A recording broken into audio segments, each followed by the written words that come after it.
इस बीच ईरान से तनाव के बीच ही सऊदी अरब में एक बड़ी तैयारी को लेकर भी खबर है, जहां मक्का मदीना में लगाए गए हैं डिफेंस सिस्टम और मक्का मदीना में पैट्रियट तक तैनात है। और हज में हमले के खतरे को देखते हुए इस तैयारी को लेकर बड़े दावे किए जा रहे हैं। हॉर्मुज में अमेरिकी हमले के बाद सऊदी अरब भी अलर्ट है।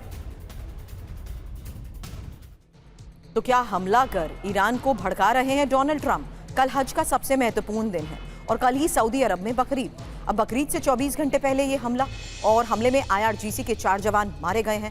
हालांकि अमेरिका के हमले से ईरान और ज्यादा गुस्से में है। ऐसे में बड़ा सवाल ये है कि क्या ईरान पर हमला करने का बहाना डोनाल्ड ट्रंप खोज रहे हैं? मनीष, एक सवाल ये भी कि क्या ईरान को मुस्लिम देशों से अलग करने की ये साजिश है और क्या अरब में ईरान को मिल रहा समर्थन ट्रंप को नामंजूर है? इसको लेकर सवाल। लेकिन एक और बड़ी खबर, और ये खबर आज अब्राहम समझौते को लेकर है, क्योंकि अब अब्राहम समझौते का विस्तार हो सकता है। ट्रंप ने अरब के कई देशों से अपील की है, समझौते पर साइन करने की अपील की गई है। अब्राहम से ही ईरान डील ऐतिहासिक बनेगी और समझौते से अरब जगत में शांति आएगी। ये अब्राहम समझौता है क्या?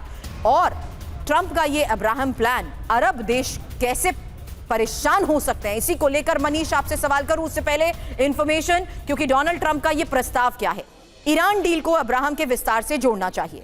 सऊदी, कतर, तुर्की से इजराइल के संबंध सामान्य हो और पाकिस्तान, मिस्र और जॉर्डन भी समझौते में शामिल हो। ये देश एक साथ अब्राहम समझौते पर हस्ताक्षर करें और मध्य पूर्व में ऐतिहासिक गठबंधन बनाने का यह सही समय है। भविष्य में ईरान भी इस समझौते का हिस्सा बन सकता है। अब तक किन देशों के हस्ताक्षर है ये भी जान लीजिए।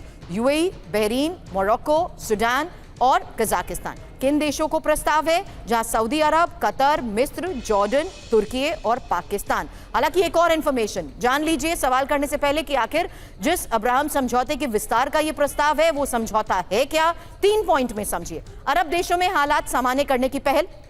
दूसरी बड़ी बात, इजराइल समेत 12 देशों में शांतिपूर्ण संबंध। और तीसरा, इजराइल अरब के बीच राजनयिक संबंध बहाली। टाइमिंग और वजह क्या है? क्योंकि अरब के देश और इजराइल के बीच भीषण तनाव है।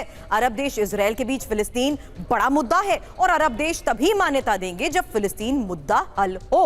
अब समझौते में फिलिस्तीन का मुद्दा अलग रखा गया है। इसकी शुरुआत कब हुई? 2020 में ट्रंप की मध्यस्थता से इसकी शुरुआत हुई थी। अब ट्रंप अब्राहम को तेजी से आगे बढ़ा रहे हैं। हालांकि इसी अब्राहम समझौते का ईरान से क्या संबंध है ये भी जान लीजिए, क्योंकि डोनाल्ड ट्रंप ईरान डील को अब्राहम से जोड़ना चाह रहे हैं। इसका मतलब जरा सरल शब्दों में समझाइएगा मनीष जरूर, कि आखिर कैसे डोनाल्ड ट्रंप ईरान डील को अब्राहम से जोड़ना चाहते हैं। ईरान अरब देशों के बीच तालमेल बढ़ाने पर जोर दे रहे हैं और अरब इजराइल के बीच दूरी और तनाव कम करना, संपूर्ण अरब पर अमेरिकी प्रभुत्व का विस्तार करना, चीन और रूस के प्रभाव को भी सीमित करना। बड़ी बात यह है कि जो देश शामिल नहीं है उनकी नीयत पर एक बड़ा सवाल। मनीष, बिल्कुल, देखिए, आसान भाषा में कहूं तो ये एक जबरदस्त किस्म की सौदेबाजी हो रही है, जिसमें अमेरिका मध्य पूर्व के सभी देशों को ये कह रहा है कि देखो ईरान कितना बड़ा खतरा है, ये तो आपने देख लिया, लेकिन अब अगर यहां पर शांति स्थापित करनी है तो आप इजराइल को अपना मान लो, अपना बना लो, आप अब्राहम अकॉर्ड में पार्टनर बन जाओ, आप इजराइल को मान्यता दे दो। आज की तारीख में मध्य पूर्व के देश और पाकिस्तान इजराइल को मान्यता नहीं देते हैं, और जिन्होंने मान्यता दी या फिर जिन्होंने दोस्ती की, जो अब्राहम अकॉर्ड के पार्टनर है, उसमें UAE जैसे मुल्क हैं शामिल। तो लेकिन सऊदी अरब इजराइल से दूरी बनाए हुए है।